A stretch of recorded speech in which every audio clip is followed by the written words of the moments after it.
Hi everyone, I'm Lubna. I'd like to start off by first just locating myself. I am the daughter of immigrants who left Lebanon during the Civil War in the 70s and who came to Australia where me and my siblings were born. So I understand that I am by extension a settler who is living on stolen land. So I would like to acknowledge that this recording is being held on Aboriginal land, and I'd like to pay my respects to their elders past and present. I do identify as a Muslim who is living through some really hard times socially and politically speaking. I live, work and study in Sydney and have spent the majority of my career working with young Muslims of all backgrounds, but more recently I've been working specifically with young Muslims. For much of my career now, I've always found myself drawn to issues of gender. Perhaps it's because I've worked mostly with young people who've engaged in crime, and as it stands, the majority of perpetrators of violence and crime are boys and men. I'm currently studying juvenile crime and find it particularly surprising that crime in relation to gender isn't the dominant line of thought. So intersectionality has really given me the language to articulate direct personal experiences of existing as a woman who is visibly Muslim. It's also been interesting working with young Muslims and directly witnessing the impacts of racism on them. In a Tree of Life group that I recently co-facilitated, the group of young Muslim women in the group expressed the pressures and expectations from both within and outside of their families and communities. So in the Storm section of the program, they discussed the pressures of being under the guise of those who think of them as oppressed Muslim women, a very common perception. They also spoke about feeling pressure from within their own community to take up certain traditional gendered roles. And Muslim women in particular live with the paradox of being invisible but also hypervisible. And so I'm always cautious about this when I'm working with young women. Their gender alone isn't what makes them vulnerable. They have additional vulnerabilities that make them easy targets. So as much as I can, I often try to make gender and intersectionality issues quite visible. So sometimes I do this by asking simple questions such as, what have you been taught about what Muslim young women like yourselves are capable of? Where do these teachings come from? What do you think about those teachings? Are they useful to you? Have there been times when you've chosen to resist or challenge some of these ideas, even in small ways? In the Tree of Life program, for example, a young woman spoke about how she was defying really problematic ideas of Muslim women as being oppressed by choosing to stay at school and complete her education. She stated that both inside and outside her community, she would be expected to leave school early to get married at a younger age. So by staying at school, she was actively choosing to challenge ideas on both ends. My concern for young Muslim women is that they're often having to prove themselves and defend themselves to almost everybody.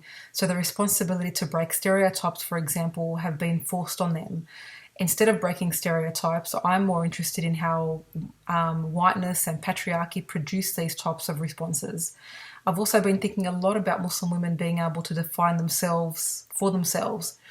For example, and I often fall into this trap, Muslim women speak about themselves in relation to and dependent on whiteness.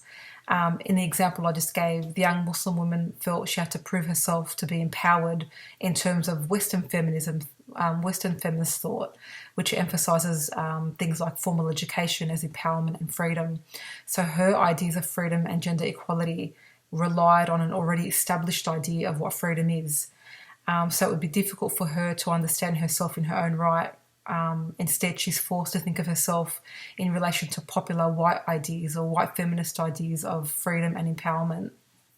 I would love for Muslim women to be able to understand themselves as makers of their own knowledges and able to define themselves outside and away from popular notions of gender equality. I feel like there's so much more freedom in being able to define yourself independent of an established norm. Similarly to working with young Muslim women, the young Muslim men that I recently worked with were very aware of how others perceived them. Young Muslim men in Australia are particularly facing hard times due to the increased surveillance and monitoring of them in spaces that were once considered safe, such as schools and youth centres. I often worry that current harmful discourses of young Muslim men haven't only impacted how others see Muslim boys, but that these same discourses have impacted how these young men see themselves. So, for example, in the past, I've been asked to run workshops for Muslim young men on gender and respect for women. I feel quite strongly against this because the implication is that Muslim men in particular have a problem with violence against women. Men's violence against women is rampant in Australia and does not reside with one community as we know.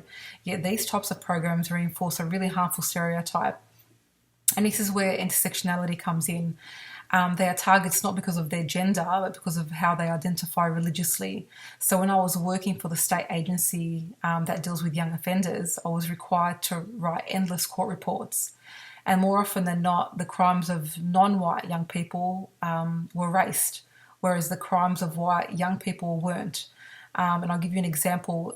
Court reports written on young Muslim men often contain detailed sentences about their commitment to their religion or culture, whereas court reports written on white young offenders rarely ever contained information about their culture because whiteness isn't considered a culture. Another example is that currently in all public schools in New South Wales, Muslim students are required to register their names when they enter their afternoon prayers. So what this means for me when I'm working with young Muslim men is that I'm actively conscious of what they might have internalized. In the Tree of Life program with young Muslim men, the boys discussed this in the Storm section. They said they were aware that people expect them to be violent, expect them to be rebellious, expect them to be dangerous and as academic failures because they are Muslim young men. Having a son of my own has brought even more attention to how ideas of young Muslim men as dangerous can penetrate so easily into my personal life. In fact, racist policies, like the school one, has already impacted on my teenage nephew who attends a local public high school. When I asked him directly about this new rule that was implemented and what he thinks about it, he understood it as a norm and as something that's just given. He said that he's getting used to these stricter rules even though he doesn't necessarily agree with them.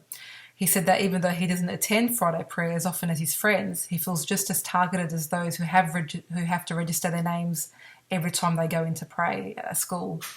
Another thought I've had of late is how violence, and in particular any events that have been described as terrorist attacks, have not been gendered.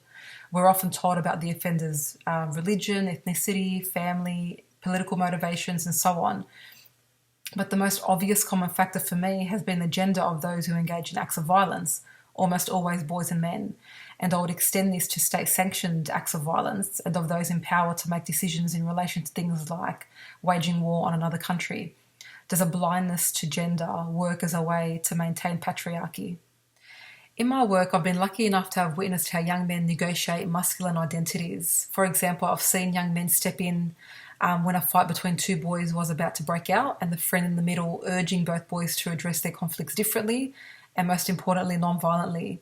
I've also seen these types of acts lead to a handshake, a hug and kind words being exchanged. Nobody stepped in, no adults, no formal processes. These types of events usually occurred informally and out of the sight of formal authorities, yet they're really given enough value. I've often felt like this was a form of protecting one another from a violent form of masculinity and instead swapping it for a form of masculinity that encourages non-violent ways of solving problems. And this, I think, is a way of renegotiating masculinity. Another example is where I was once running a group where two young men were role-playing a scenario. One of the boys was asked to try and convince his friend to engage in a criminal activity to make some fast money in order to protect his mum, who was a sole parent and was struggling financially. He did a good job of convincing his friend by playing on the notion that he should man up and protect his mother by giving her some money. The boy who had to resist this responded by saying that he would protect his mum by not engaging in criminal activities and would instead protect her from the heartache that would ensue if she found out what he had done. So when we debriefed, the boy who had to try and resist stated that the hardest part of the role play was not being invited into the idea that it was his job as a man to take financial care of his mum, and that his masculinity would be measured against his success or failure in being able to do this. And the boy in that short moment was forced to rethink and renegotiate what it means to be a man and the sort of man that he wanted to be. When my friend and I ran the Tree of Life program together with young Muslim men, we intentionally invited different types of men into the group program. We wanted to actively invite different forms of masculinity into the space so that they could begin to untie the gender binary. And we use religion as a way to explore alternative forms of masculinity into that space. For example, we had a guest from the Muslim community who came into the group and asked the young men to stand up off the floor and greet each other traditionally. The young men stood up, and although they hesitated for a few seconds, they began to shake hands, kiss, and hug one another. We could sense the conflict right there in the room. What they were doing went against dominant forms of masculinity. When I asked the boys about their experience of engaging in that traditional form of greeting, they said that they really actually enjoyed it and that from time to time they do in fact greet each other in this way. It really brought a sense of love into the room, and it was shown explicitly through physical touch. Although I've never run a group specifically on gender, I've always tried to find small spaces where gender norms can be challenged, disrupted and replaced, even if it's just temporarily. Another way I've done this is via talking about the Prophet Muhammad, peace and blessings be upon him. So I often ask young Muslim men what they know about the Prophet's character and which qualities of his they wish they had, such as gentleness, affection, openly crying and showing sadness, and so on. I then go on to ask the young men what they think gets in the way of achieving those types of qualities. Almost every single time I've asked this question, the answer is always the same, that other men will think less of them. I have to say that the best part of my work has always been working with young people directly. Lately, I've been thinking about ways that young men can resist toxic forms of masculinity while also being aware that if we are taking away a dominant form, then we should try to replace it with an alternative form of masculinity that provides protection for both boys and girls. When I've set up role plays for young men to practice resisting participation in criminal activities, I've watched them try to remove themselves from dangerous situations while also trying to maintain their manlyhood. Young men have always stated that they would prefer non-violence over violence and are always open to experimenting with ways to achieve this. What this tells me is that they know how some forms of masculinity can be damaging to them and to the people around them. There is a popular unspoken idea in the youth work field that men work better with young men and that women work better with young women. In working predominantly with young men, I've come to think of this work as being political. That I, as a woman, and in fact a Muslim woman, can work effectively with young men has challenged men across my working career. Both outside and within my own community, I've sensed, at the very least, a sense of surprise that I and other women who are just as passionate about this as I am can work with young men about such intimate and intricate issues such as masculinity and gender. Women can and are contributing significantly in the area of youth work and gender. I often come across group programs for boys that are filled with sports activities, relying on the idea that boys like to be active and that boys will share more with us if we allow them time to vent physically first. I feel like this only adds to dangerous ideas of how boys operate, reducing them to physical bodies. Boys are so much more than that, and unless we begin to expect that of them, we will continue to see boys perform a particular type of masculinity, one that causes harm to them and to girls and women. In one of the groups that I co-facilitated, I asked a group of young Muslim men how they felt about having 2 female facilitators as opposed to the usual 2 male facilitators. They resoundingly said that they preferred to have women facilitate their programs because they didn't feel pressured or embarrassed to express themselves in ways that made them comfortable. They said that they wouldn't share their worries and concerns with male facilitators for fear of looking weak and feminine. This spoke volumes, not about the boys themselves, but about the hard work that adult men have to put into actively discouraging this form of masculinity.